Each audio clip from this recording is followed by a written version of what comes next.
Raised by Demons, a true and accurate autobiography. Well, sorta. Part 6. In the netherworld, time is non-existent, so that during the negotiations above, Henry advanced in years. His early life had not been a happy one so far. His father's alcoholism worsened, as addiction sows sorrows in all families.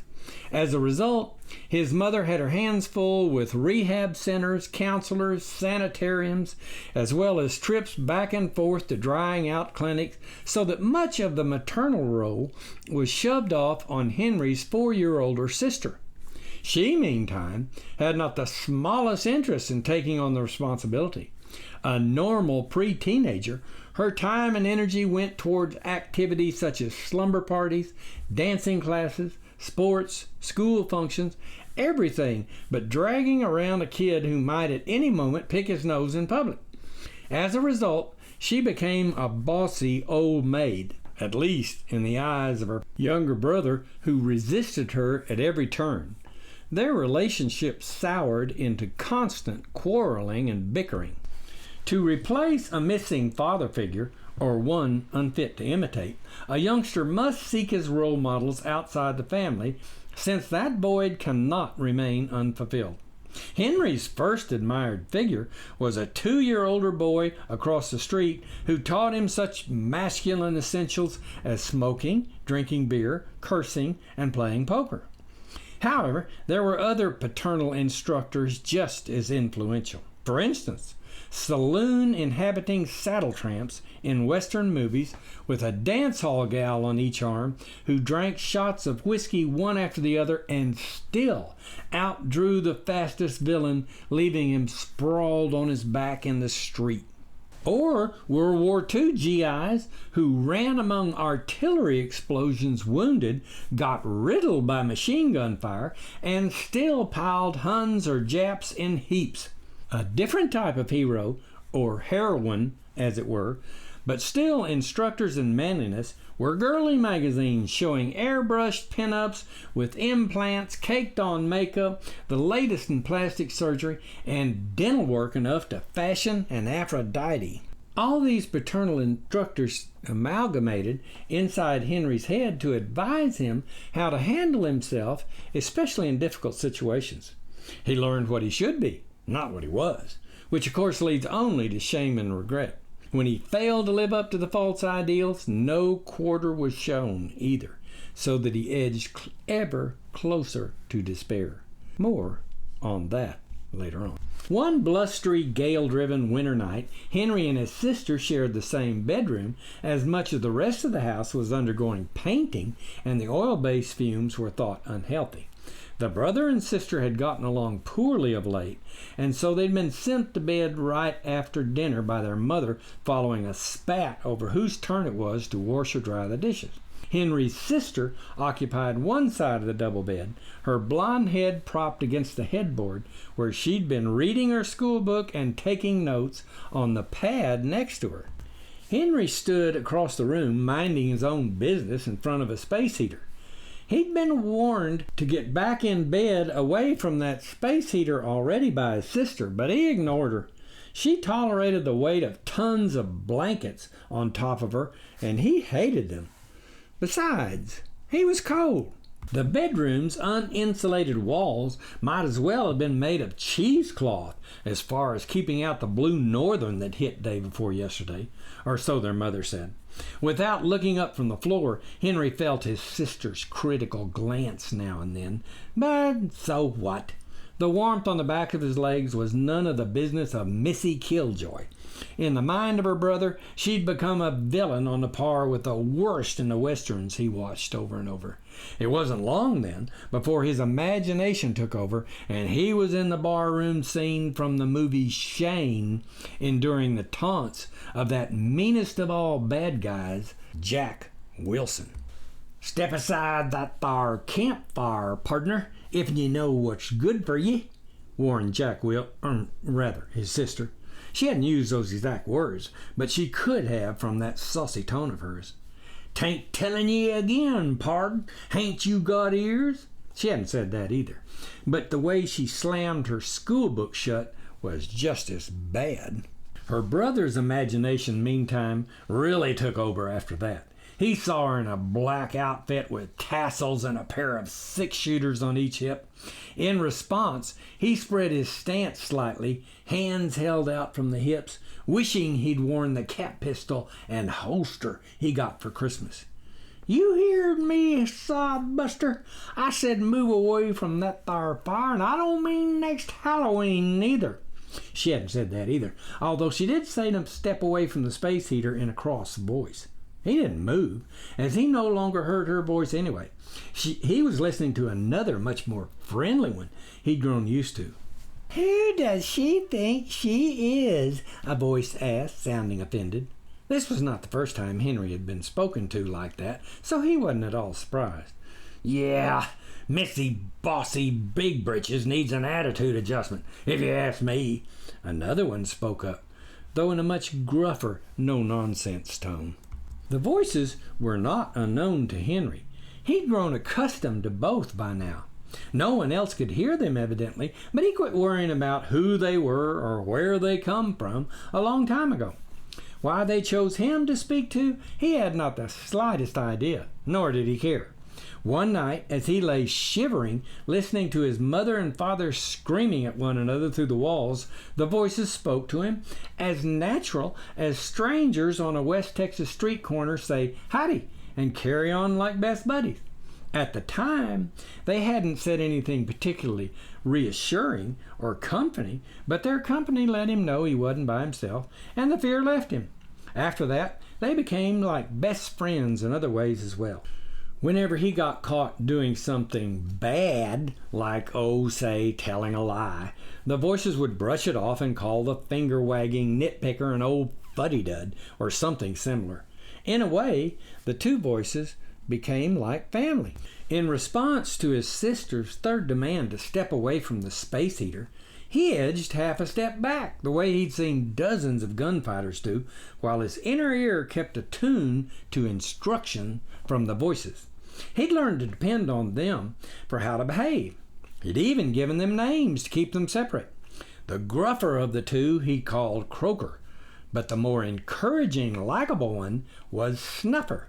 Croaker always took the role of ramrod, while Snuffer went along with whatever, although now and then he'd disagree, usually in the most mild manner of ways. "Are you going to knuckle under to that sass-mouth browbeater?" Croaker whispered so quiet he might as well have been next to Henry's ear. "That loud megaphone pushes you around like some kind of puny boy. Are you afraid?" "He's not afraid," Snuffer admonished the other in a tone that was the next thing to teasing. "He's thinking." Henry was always grateful for the intervention. Just when he was feeling low down, good old dependable Snuffer would save the day. "Yeah, thinking about running for cover," Croaker smirked. "He's scared." "Don't listen to that. You've got plenty of backbone," Snuffer said, speaking to Henry. "You'll tell her to tend to her own knitting when you're good and ready." "Ah, phooey. He's shaking in his boots or slippers or whatever," Croaker countered. "If not, why doesn't he stand up to her?" Now, there's no need to go pushing him around," Snuffer advised. "He'll put her in her place when he's a mind to." "Here, you clodkicker," his sister warned, not in those exact words maybe, but in attitude. "Don't make me tell you to step aside that thar campfire again, if'n you know what's good for you. Trail boss says to obey my every word, or no supper and early to bed tomorrow night too." Henry knew better. There was no trail boss other than their mother, and she hadn't said to obey his sister's every word, but that he should cooperate. Anyway, his mother was downstairs in the kitchen finishing the dishes he and his sister fought over. No worries there. "She just pretends she's in charge of everyone," Snuffer continued. "But I don't recall you ever voting her captain. When you get enough of her, you'll tell her so, too." He's about to run for the bathroom," Croaker countered. "He hadn't the courage to tell her to go jump in the lake and drown herself." Meanwhile, from the bed, Henry heard, I ain't warning you again, you sorry sidewinder, his sister warned, not in those words. Step away from that gas fire now. Why should I? Henry responded, regretting the quiver in his voice. Why am I hurting you, standing next to the heater? Oh, man alive, what a weak, whiny answer, Croaker moaned. I'm surprised she didn't break out laughing. Now, he's trying, Snuffer attempted to quiet his partner. He'll do better next time. He's just getting started. Now, don't get discouraged, he said, switching to Henry. You're doing fine. Keep it up, and don't let her push you around. You're not my mother, Henry told his sister, sounding a little firmer, he thought. Why do I have to obey you?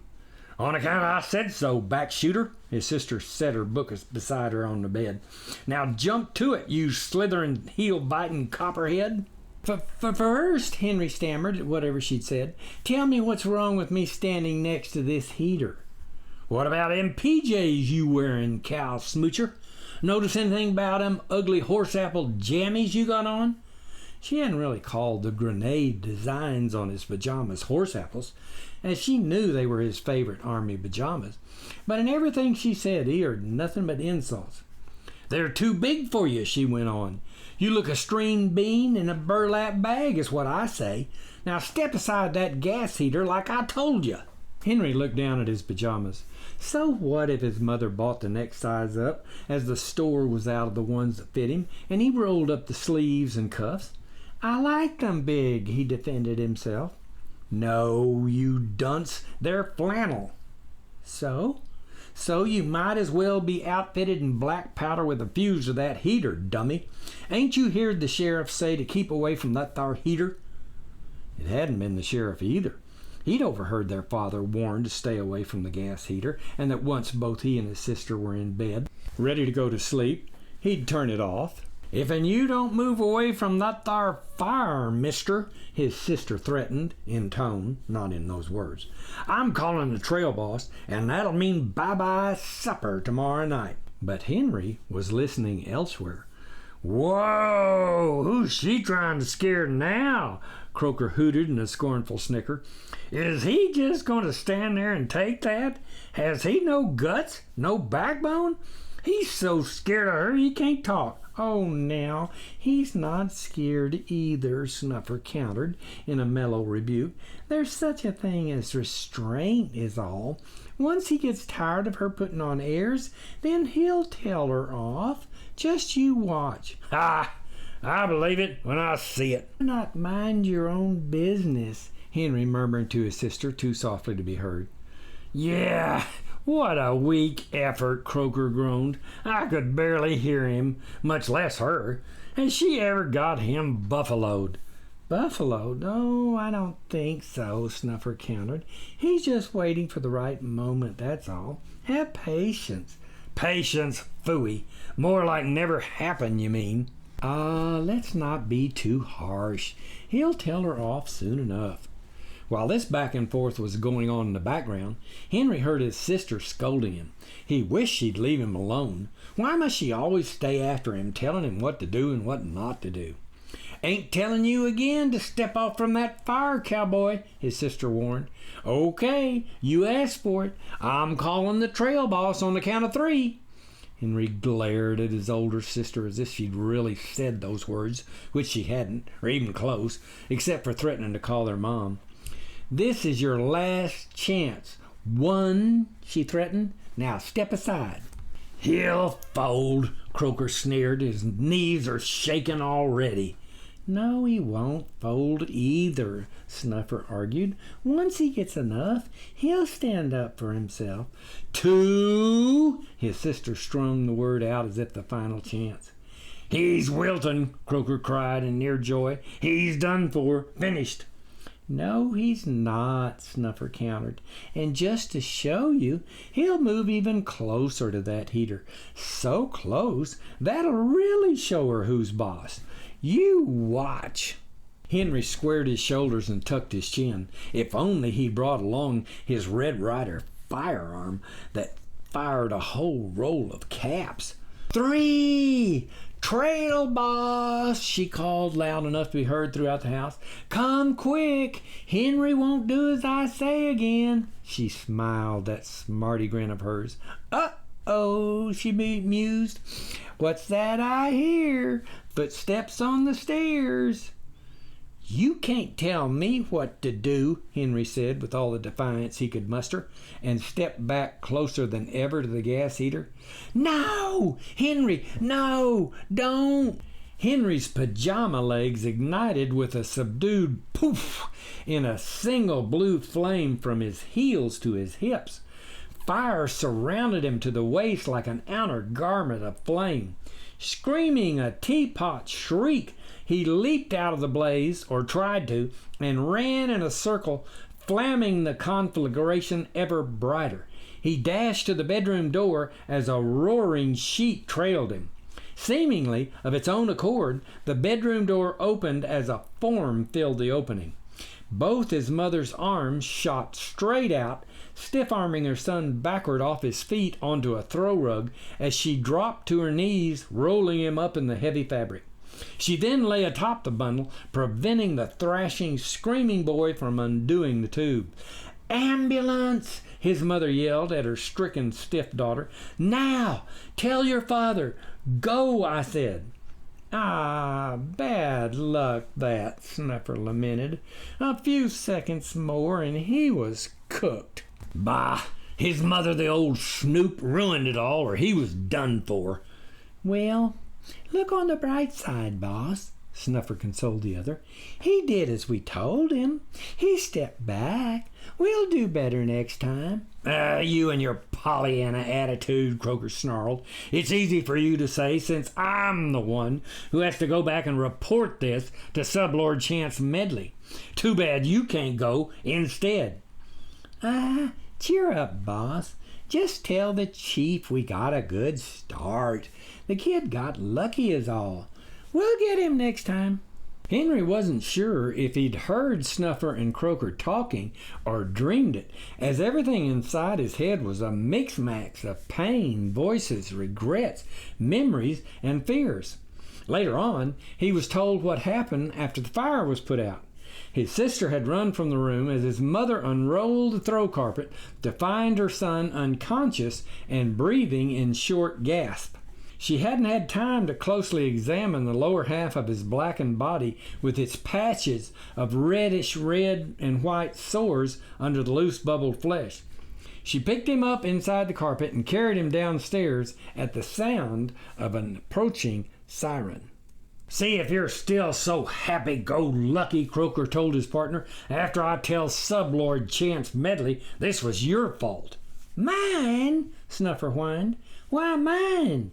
What could I do to stop her from busting in the door and saving the kid?" "Well, it's not my fault, that's for sure," Croker went on in that cranky way of his. "When the Sublord has one of those out-of-control fits of his, you can be sure I'm not taking the blame."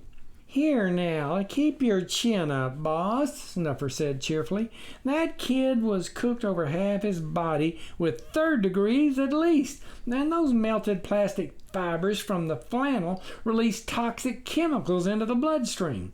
There's a good chance he won't last the night." "Yeah, well, maybe. We'll see. Meantime, I gotta be off and make my report. Sometimes being the leader is not all it's cracked up to be. Who knows what reaction I'll get. Anyway, if the kid does recover, don't try any harebrained ideas while I'm gone. You'll mess things up for sure without me." To be continued. For a continuation of Raised by Demons, plus books, plus free short stories, plus videos, go to thereisageneration.com. All one word, thereisageneration.com.